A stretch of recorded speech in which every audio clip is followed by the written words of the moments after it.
Luto na yung kare-kare natin, kaya tayo kakain na. Ganyan lang simple yung paggawa natin ng kare-kare. Sinahugan natin ng tenga ng baboy at napakasarap. At may sausawan tayo ditong ginisang bagoong na niluto na natin kanina, kaya ang sarap nito.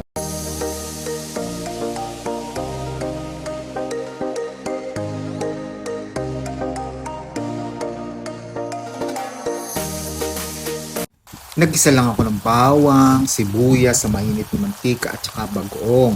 Inilagay ko na ang gulay na katulad ng sitaw, kalabasa at saka puso ng saging.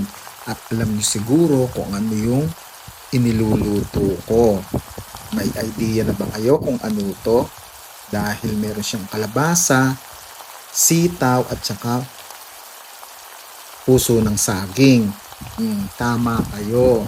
Kare-kare. Magluluto tayo ng kare-kare. Ayan, nasangkot siya na yung gulay at lagyan na natin ng konting sabaw katulad ng gata. Maglalagay tayo ng gata dito sa pagluluto ng kare-kare. Ayan, halo-halo lang tayo hanggang sa magpantay yung luto ng mga gulay. Ayan, nilagyan din natin ito ng atsuete para maganda ang kulay no kare-kare. At ayan, halos luto na ang gulay. Yun naman nating sahog niya ay tenga ng baboy na ipinrasure ay masyadong na-overcook kaya ilalagay na lang natin sa huli at masyadong siyang malambot. Ayan, nilagay na rin ang pechay at saka ang talong. Siyempre, hindi mawawala ang talong doon sa kare-kare. Ayan, halo-halo lang tayo para magpantay uli yung huling nilagay na gulay na katulad ng pechay at ang talong. Ayan, naluto-luto na ang pechay at talong. Tatakpan din natin ito paminsan-minsan para makulob ang sarap at maluto ng pantay ang mga gulay. Halo-halo lang. Ayan, ang sarap-sarap ng itsura niya. Napakabongga ng lasa nito ng kare-kare at tatakpan natin.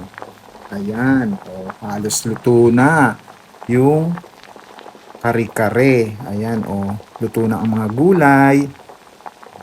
Halo-halo tayo at lumalapot na siya ng bonggang-bongga. Lalagyan natin uli ito ng gata para magkaroon siya ng pinaka-sauce o yung katas-katas nung kare-kare. Ayan. Kumukulo na uli, inilagay na ang peanut butter. Siyempre, hindi mawala ang peanut butter kapag may kare-kare. Yan din ang nagdadala sa peanut butter, katulad sa bagoong. Ayan, napakasarap naman.